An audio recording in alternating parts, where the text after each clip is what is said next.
Nous, la commune de Niassia, on a beaucoup lutté pour que notre commune se développe.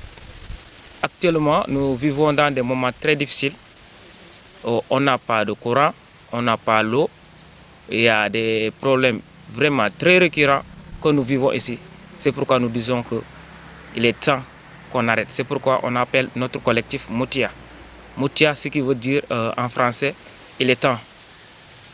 Il est temps que les jeunes se lèvent pour que nous luttons pour la commune de Niassia, pour que la commune de Niassia soit une commune comme toutes les communes du Sénégal. Nous sommes des citoyens sénégalais, nous avons droit à dire ce que nous plaît pas. C'est pourquoi on a fait notre marche depuis le 28 décembre. On a rassemblé tous les villages de la commune de Niassia pour qu'on se lève, lutter pour le développement de la commune. Alors, ce que nous pouvons noter, il y a beaucoup de problèmes depuis le lycée. Le lycée, il vient d'être né. Jusqu'à présent, il y a beaucoup de problèmes qui se trouvent au niveau du lycée. Non seulement, ils n'ont pas de terrain pour faire leur EPS. Donc, ils sortent de Niassia pour aller à Etomé pour faire leur activité sportive. Ce n'est pas normal. Donc, ils perdent du temps pour aller à Etomé faire des cours, après revenir à Niassia. Donc, c'est totalement des problèmes. Donc, c'est pourquoi nous, ici, le collectif, on est là pour dire il faut que ça s'arrête. Il faut que ça s'arrête. Nous sommes des citoyens sénégalais, comme tous les Sénégalais. Je profite de l'occasion pour féliciter les Lions de la Teranga qui nous ont amené un premier sacre. Et féliciter également Justine Manga, Madame le maire. Et nous les encourageons, lui disons, nous attendons beaucoup plus de lui et appelons à toute la population de Niassia de travailler autour de cette nouvelle équipe municipale pour le développement de la commune de Niassia. Le 28 décembre 2021, le 16 février 2021, 22 autant pour moi, 50 jours, jour pour jour, nous avons bâti le macadam ici. Nous avons quitté Etomé jusqu'à la sous-préfecture de Niassia pour réclamer de l'électricité. Parce qu'on a trouvé que ce n'est pas normal pour une commune de 25 villages que 2 villages seulement soient électrifiés. Donc c'est le village de Niassia et de Dassalam récemment électrifié. En ce 21e siècle, nous ne pouvons pas comprendre le pourquoi. Alors que des milliards sont en train d'être détournés, ça c'est pour juste embellir le mot, mais ils sont en train d'être volés par nos gouvernants, par nos dirigeants. Et les villages sont là dans l'obscurité. Ici à 19 h, tout le monde est chez lui, chacun dort. Pourquoi? Parce que c'est sombre, il n'y a pas de quoi vraiment nous occuper. Donc c'est pourquoi on dit que ce n'est pas normal, il nous faut de l'électricité. Et nous le réclamons cette année. Nous n'allons pas attendre 2023, nous n'allons pas attendre 2024. La question de l'eau est un problème également pour la commune de Niassia. Également, il n'y a que 3 villages sur les 25 qui ont en fait une addiction à l'eau potable. Et je ne peux même pas appeler ça de l'eau potable parce que l'eau n'est pas en bonne qualité. On est obligé de se rabattre encore sur les puits pour pouvoir avoir une bonne eau. Et je ne sais même pas si cette eau est saine. Et je vais revenir un peu sur la question de l'eau parce que l'abonnement est à 50 000 francs pour les 20 mètres. Autrement dit, si ta maison est avec le tuyau principal est à plus de 20 mètres, tu paies non seulement 50 000 francs et ensuite tu vas encore payer une autre somme pour rajouter jusqu'à ce que le robinet puisse arriver chez toi. Et on estime que ce n'est pas normal, c'est trop cher. Nous avons également réclamé des points de passage au niveau de Niassia village. Il y a 2 ans de cela, il a beaucoup plu et ça fait que des maisons sont tombées. Pourquoi les maisons sont tombées? Parce que l'eau qui quittait en haute altitude vers Kadjene et Djouma n'avait pas de passage parce que quand on faisait la route, ils ont tout bloqué. Donc nous réclamons et nous exigeons à ce que ces ponts de passage soient faits.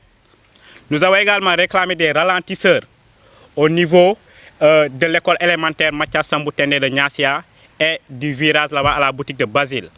Parce que nous trouvons qu'au niveau de l'école élémentaire, c'est des enfants qui étudient là-bas, ils traversent, c'est des jeunes inconscients.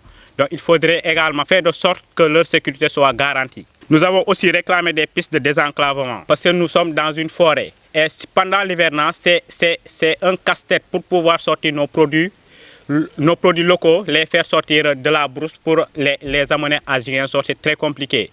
Parce que même les taf-taf ne peuvent pas entrer dans ces zones. Donc c'est tellement compliqué. Supposons qu'il y ait un malade dans ces villages comme Kadjene, Bazéré. L'ambulance ne peut pas entrer. On ne peut pas évacuer des malades à partir de là-bas. Et ça crée des ralentissements et dégâts. On sait ce qui en suit. Quand on n'est pas bien pris en soins au niveau de la santé, c'est des problèmes. Donc quand quelqu'un est malade, on voudrait que l'ambulance puisse avoir un accès facile et entrer dans les villages, pouvoir récupérer les malades et les amener pour que l'on puisse les soigner. L'extraction du pont de Etomé a été également revendiquée la fois dernière. Parce que c'est un danger pour les enfants, un danger également pour les adultes, mais aussi un danger pour l'écosystème. Parce que l'eau ne traverse pas normalement si elle quitte Médina vers Kossoulou ou si et vice-versa. Donc on trouve que ce n'est pas normal. Il faut que l'État prenne ses responsabilités et qu'il le fasse le plus rapidement possible. Et nous appelons au premier rang le président de la République, Macky Sall.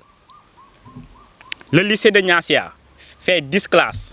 C'est le président lui-même qui a érigé ce CEM en lycée. Et depuis 3 ans, il n'y a que 2 classes qui ont été rajoutées pour 480 élèves. C'est insuffisant. Les élèves quittent le lycée et vont faire cours au niveau de l'école élémentaire. Et cela aussi rend difficile le travail de l'administration. Parce qu'il ne faut pas contrôler et le lycée et là-bas. Et étant donné qu'il n'y a pas assez de personnel, il ne faut pas également déléguer des surveillants au niveau de l'école élémentaire. Donc je pense que l'État ici doit en fait faire un travail par rapport à ça. Et je profite de l'occasion également pour faire un appel aux enseignants qui sont en train de manifester par rapport à leurs problèmes. Je leur dis, cette année, il ne faudrait pas dire sauvons l'année. On en a assez entendu. Il faut sauver l'éducation. Soit vous allez vous battre jusqu'à aller à une année blanche et que le problème soit réglé définitivement pour ne pas revenir chaque année ici, sauvons l'année, sauvons l'année. Nous restons pendant 6 mois sans faire cours et s'il vous reste 3 mois, vous dites sauvons l'année. Et en 3 mois, qu'est-ce que vous pouvez enseigner aux élèves?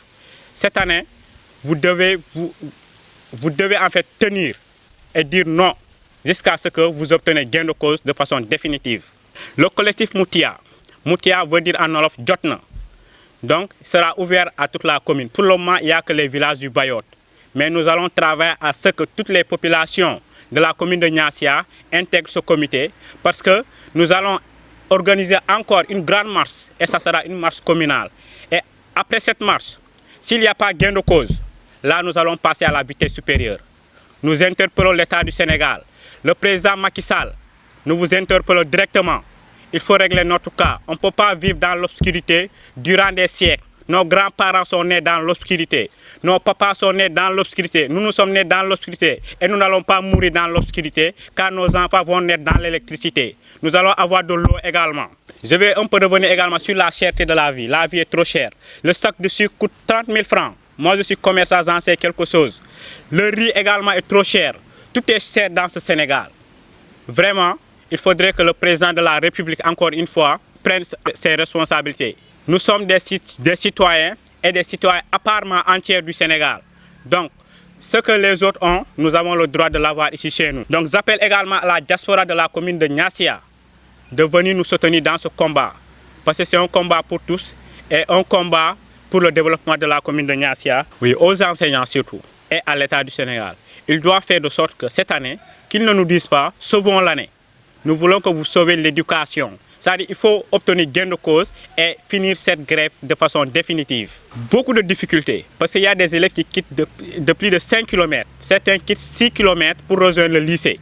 Et c'est très compliqué. Il fait le transport, il vient faire cours de 8h à 9h, il rentre. En fait, vu le niveau économique, le niveau de développement de notre pays, c'est vraiment trop compliqué. Les parents sont fatigués, ils n'ont pas la possibilité de le dire. Le collectif Moutia va le dire à leur nom. C'est vraiment très difficile. Également, pour dire que c'est problématique. On a vraiment des problèmes. Par rapport à la cherté de la vie, les parents se débrouillent. Certains vont aller récolter le vin, certains font la pêche, certains sont obligés d'aller faire comment on appelle ça, le journalier. Et on sait qu'il n'y a même pas de sentier ici. on se débrouille. Si quelqu'un te donne 2 sacs de ciment, tu essaies de faire, tu vas acheter 2 kilos de riz, tu viens à la maison. C'est vraiment compliqué. C'est trop compliqué et nous interpellons l'État du Sénégal de vraiment faire un geste, de diminuer les prix